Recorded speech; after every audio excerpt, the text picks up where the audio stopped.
Hello, everyone.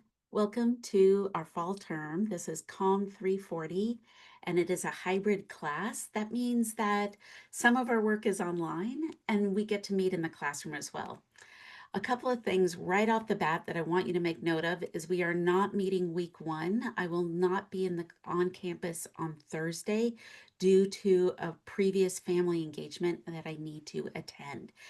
However, everything you need will be here in week one, and I'm also available if you need to contact me if you feel better with an interaction.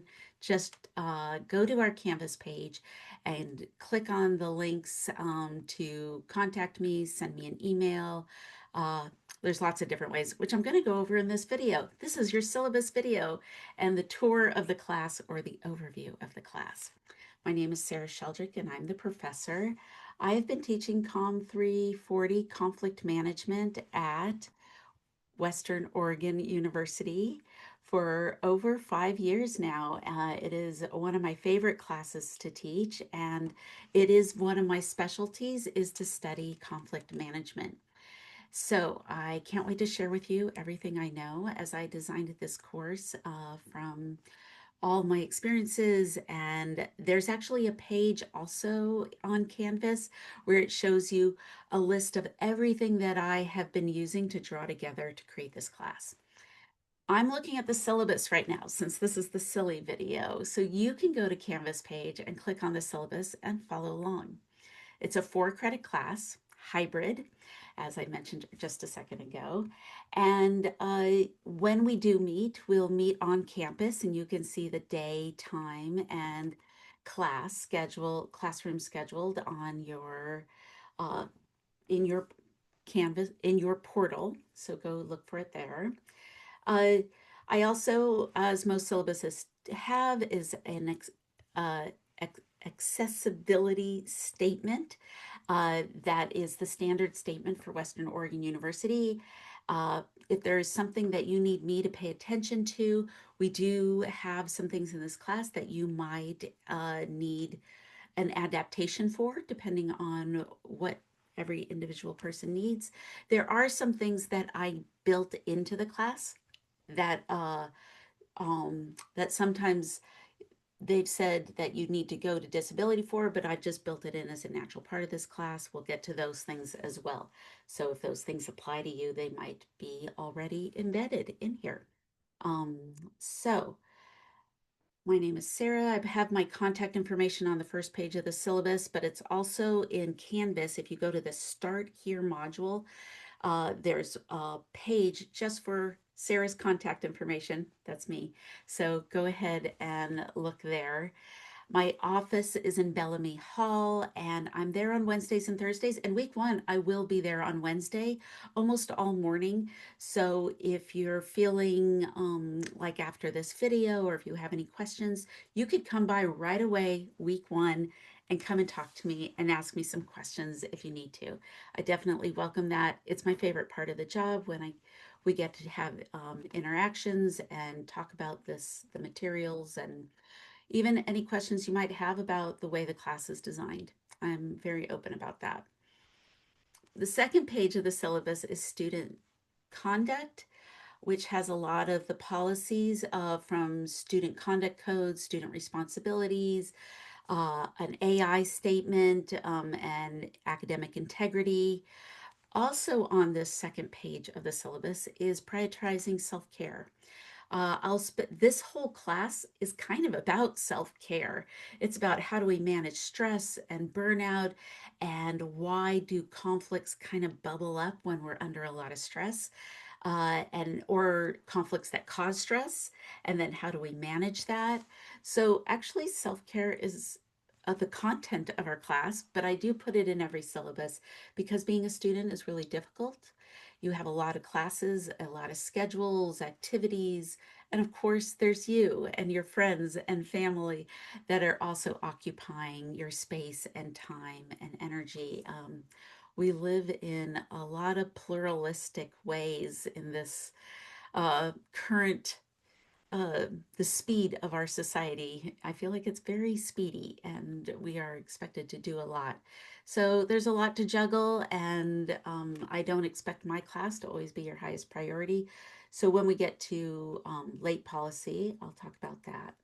So also for this class, because it's a hybrid class, that there is a technology requirement.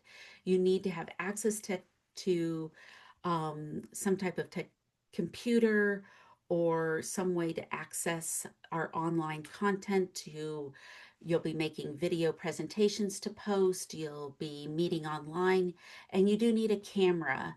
If you don't have a computer with a camera built in, you might be able to go to our computer help desk, or the library has sometimes things you can check out, or they might have a room you can go to when you have to record to.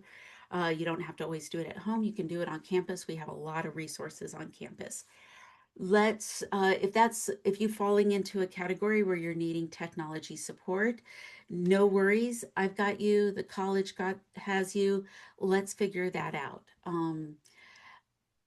Also, let's see, so you need a camera, you need to be able to test your sound and have reliable internet, especially when you are doing uh, Zoom interactions with other students.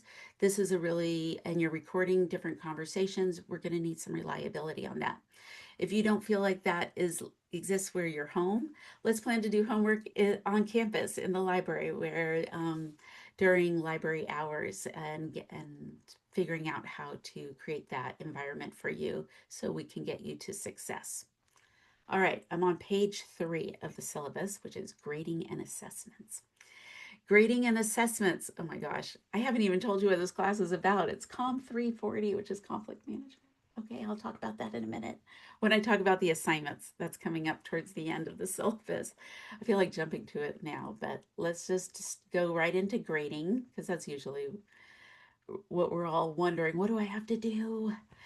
All right, on this page, I really talk about my how I view and how I'm considering each grade from 100%, 90%, 80% for you to, if you're looking for grades within those areas, what to expect and how I'll grade that and what I'm looking for.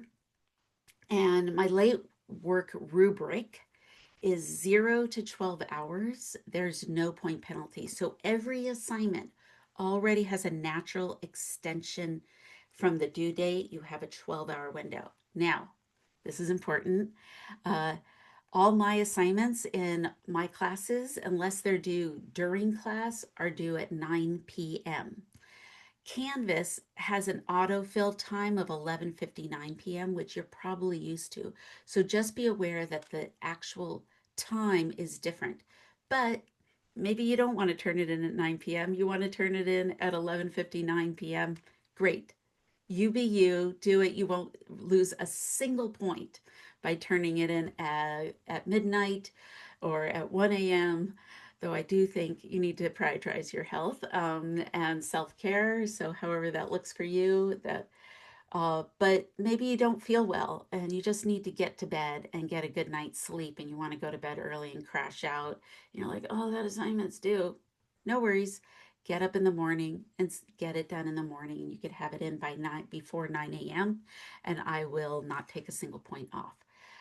So just think about if you're up against the deadline. Of course, it's always, if you can get it done before the deadline, that's always lovely too.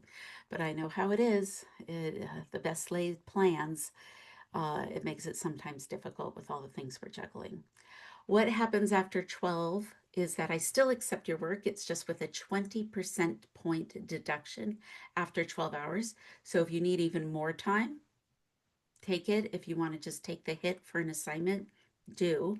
But we have a special consideration for you in this class.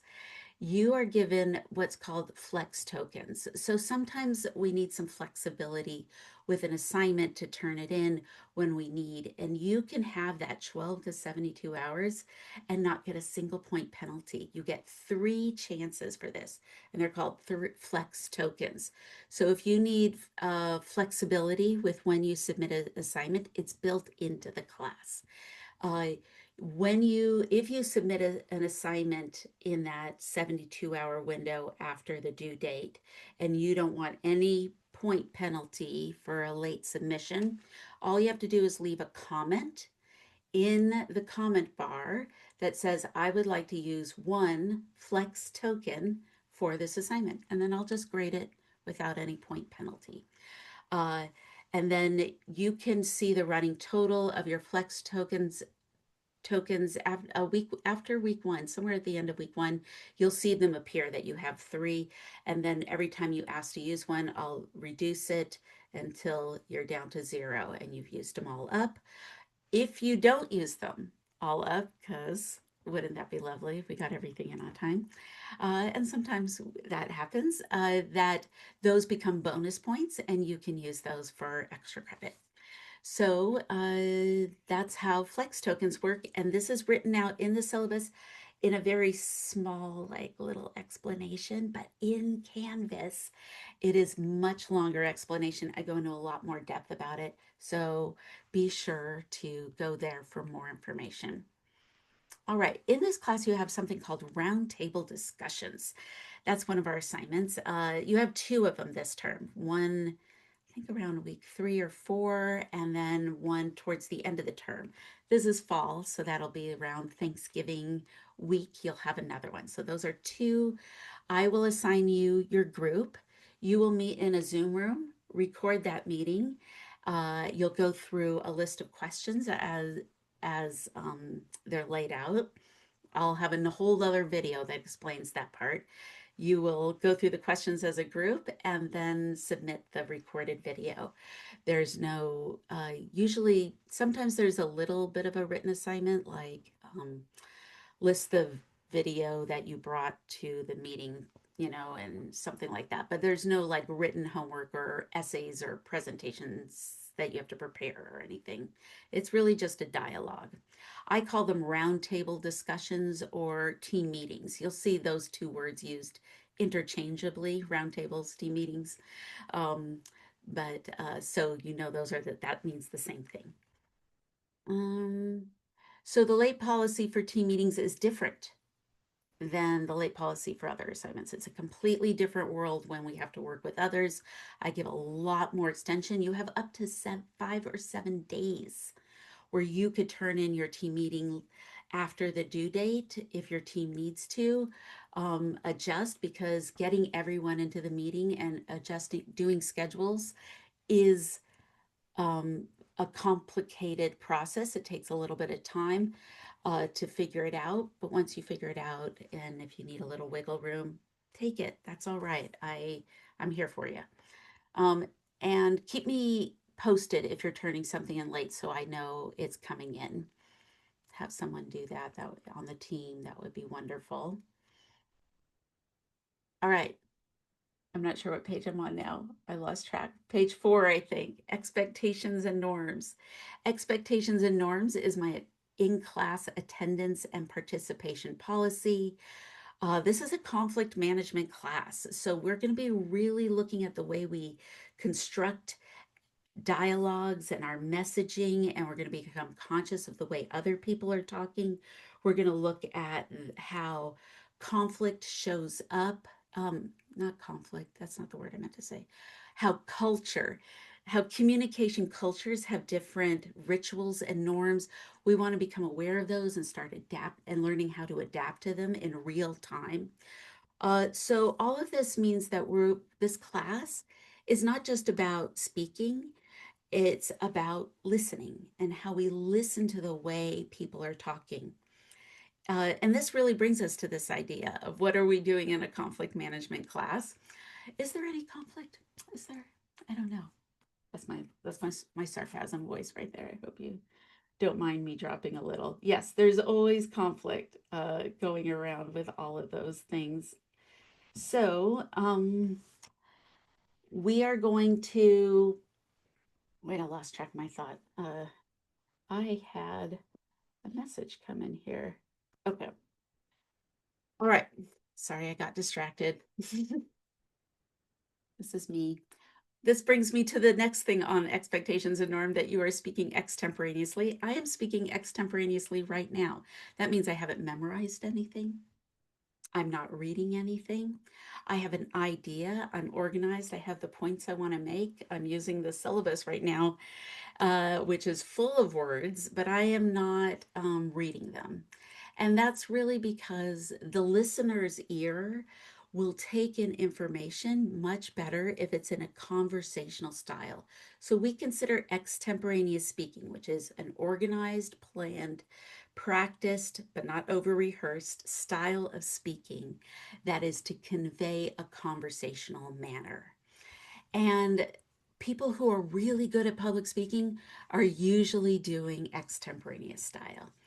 Uh, it doesn't mean that manuscript can't be done with manuscript is its own lane. That's the reading where you prepare a speech and read it.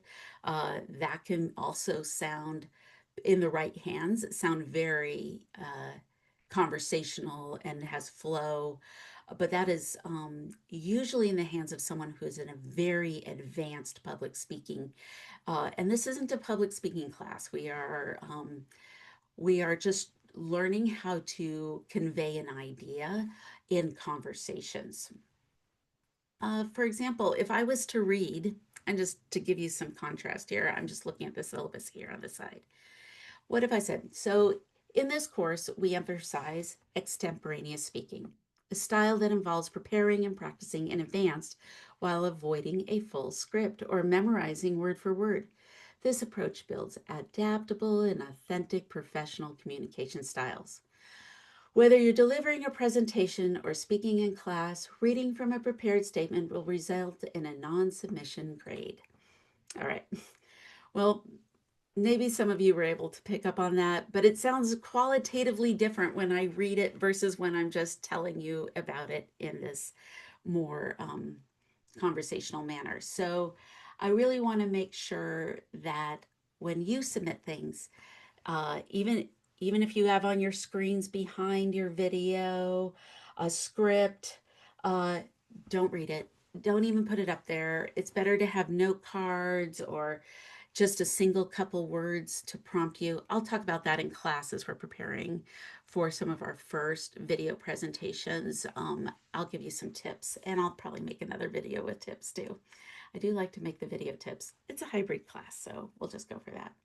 But that is true what I said at the very, when I was reading at the very end, that if I feel like it's too scripted, or if your breathing is too regular, if it sounds jolted or memorized and doesn't have conversational flow, I will probably ask you to redo the assignment for a new grade.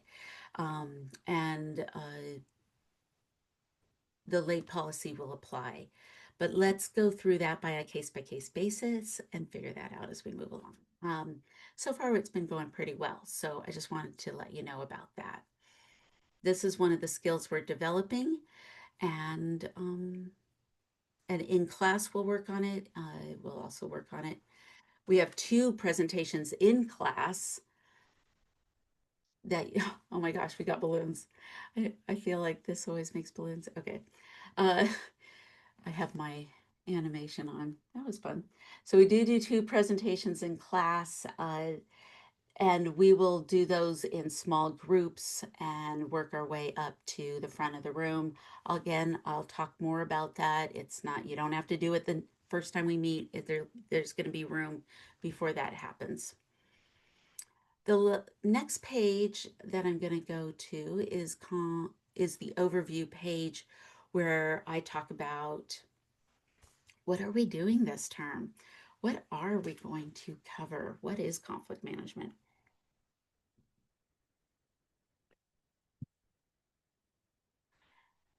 All right. So conflict, we are studying in particularly interpersonal communication and interpersonal conflict. In the week 1 video, I go over all sorts of things about communication and the different types of fields of communication, so I won't cloud this video with too much of that. Look for the week 1 tiny desk lecture. Uh, in the silly video, though, I do want to say that There's all different kinds of conflicts, studies. There's global conflicts, there's war and peace conflicts, there's conflict like a debate. We're not studying debate in this class or persuasion. This isn't like get to yes and win, we're not, I'm going to win and you're going to lose. We are looking how in our most important relationships, the relationships that we interact with uh, on a day to day basis, from friends, families, roommate, per, things at work, school relationships, professors, advisors, and classmates, or workplace, professional environments. I do teach in the organizational leadership program, a more advanced version of this exact same class. So, and if you're interested in organizational leadership as a minor, let me know. I know I can help you with that. But in this class, we are really looking at what's happening in a conversation and a dialogue where we have agency for ourselves. We know how to track what our needs are and regulate emotions and be less in a reactive place and more in a response place. So you'll hear me say the terms, how are we going to react? How are we going to respond instead of react? And we also are going to think about that as only being one part of the conversation. The other part of the conversation is how are we engaging with the other, considering the other, have respect, and listen of what the other person is saying. So there's a responsibility piece in the dialogue, and we're going to look at that through a lot of different lenses. Get a toolbox, because we are going to fill your toolbox full of tools. That's your first metaphor for this class, is the toolbox metaphor. Uh, from week one on, week two, we're going to look at communication cultures, gender and communication, and the power of avoiding of avoiding and the uncertainty of difficult conversations and how that impact our experiences. And those can be cultural dynamics, patterns and norms that are set up, and being able to understand that, it's going to be our first layer to unpack after we've defined what is conflict and interpersonal conflict. In week three, we're going to start diving into our first tools for how to be mindful and self regulate our own emotions through a difficult process. I'm pretty sensitive. There's a lot of people who feel sensitive, and when we're under stress or we are in times of uncertainty, these sensitivities can go up, which make us almost like crackly. Even in our relationships we consider our most intimate and loving, safe relationships can sometimes crackle when we're experiencing the high pressures of stress. So we're going to talk about in week three, what's the difference between a goal and an interest, what are biases that are clouding our vision, and how do we take a break? How do we get ourselves emotionally regulated and maintain our health through those moments? Week four, the next tools are just going to be understanding conflict styles and how they connect to intercultural communication. And then how do we adapt? So if I recognize someone is doing a certain style of conflict, like maybe I want to be in I want to accommodate, but the other person's being really competitive, or someone wants a compromise and I want to avoid. Like, right, there's these different things that we need to kind of understand and how to adapt to those. Next tool would be your tools in the toolbox. Then we're going to go into power and how power escalates and how to de escalate a conflict. One thing I look at with power is generations and age groups, because there's a lot of stereotypes and misconceptions, and definitely a lot of comedy on social media about generations and divides.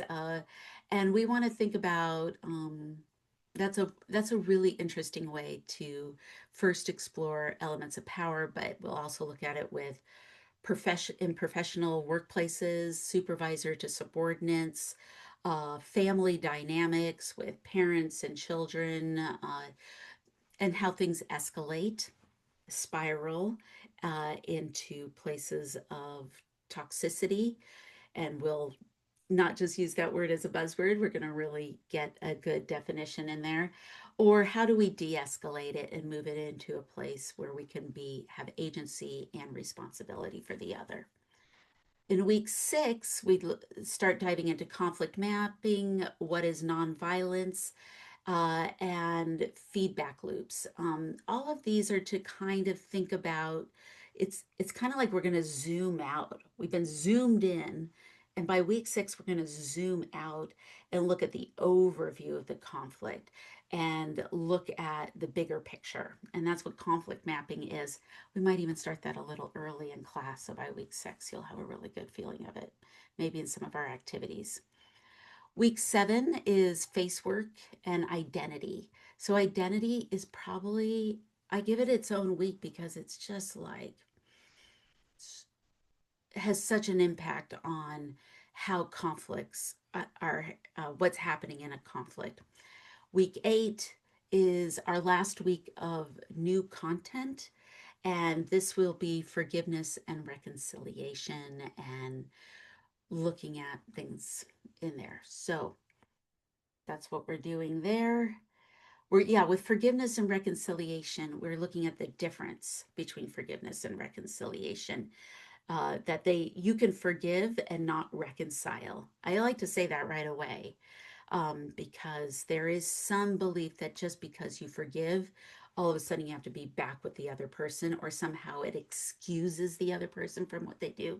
It does not.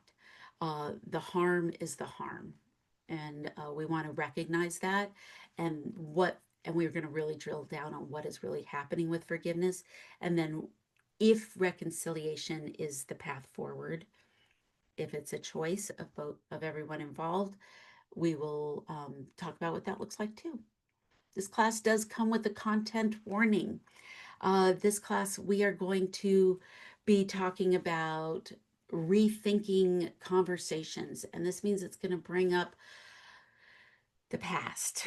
And it gets mucky. It's like walking in mud, it's just like sticky and sticks to your boots, and it's hard to knock it off and knock that mud off your boots. Some of it's been in layers and layers, and some of it might come undone. So when we talk about a content warning, this is really for you to get to a place where you understand how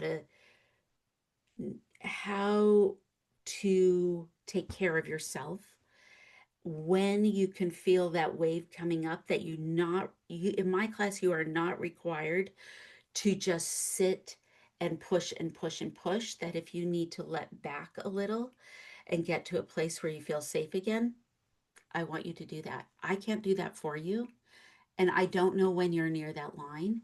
I need you to start, as these things are unraveling, who are the people around you that you feel safe to talk to?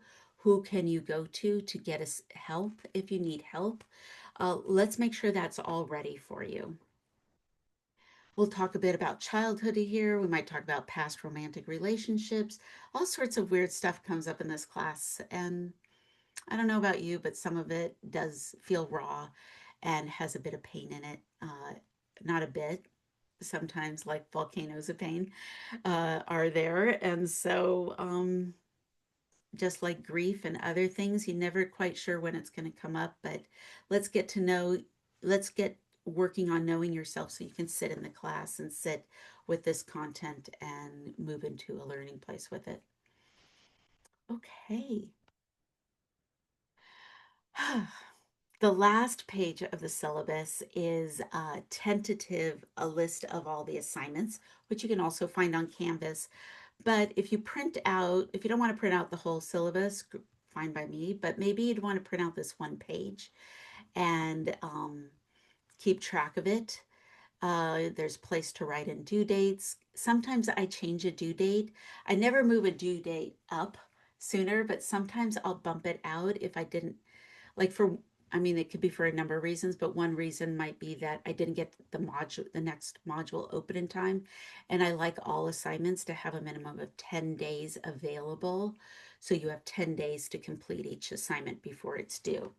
So, if I feel like something slipped up on my end and I needed to push out the due date, that would be a reason why a due date might change. So just keep an eye on your Canvas page for that.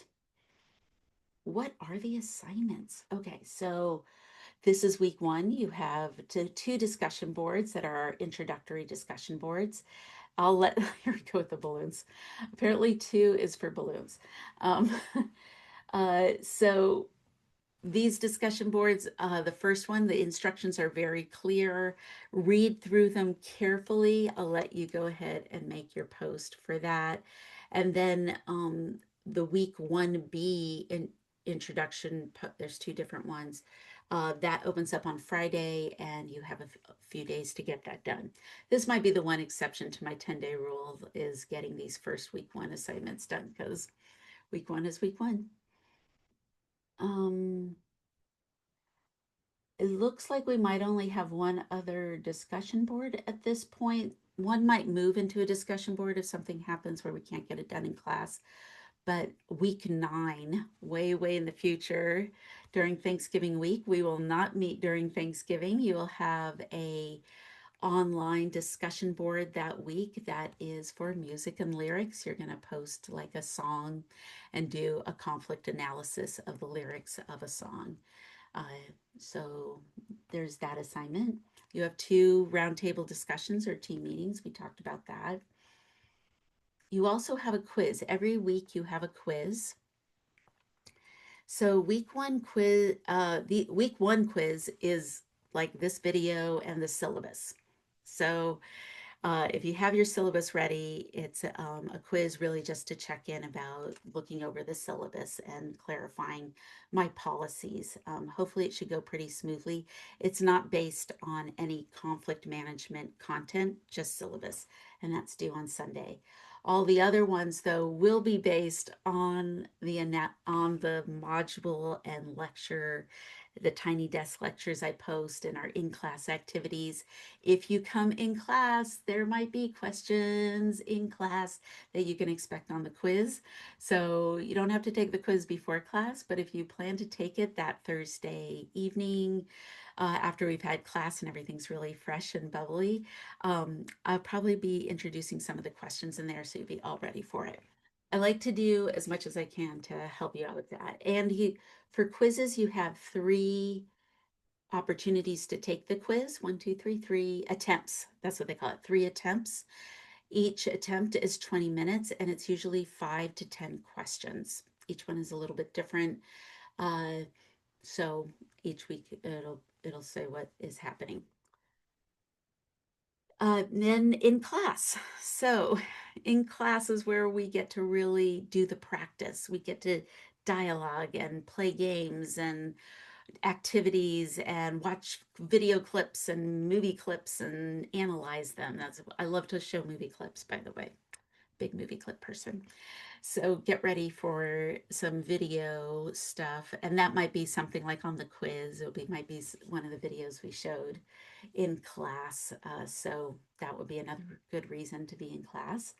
Week 2 is our first. I'm not holding this up for very long now. I'm afraid for the balloons. So week 2 in class is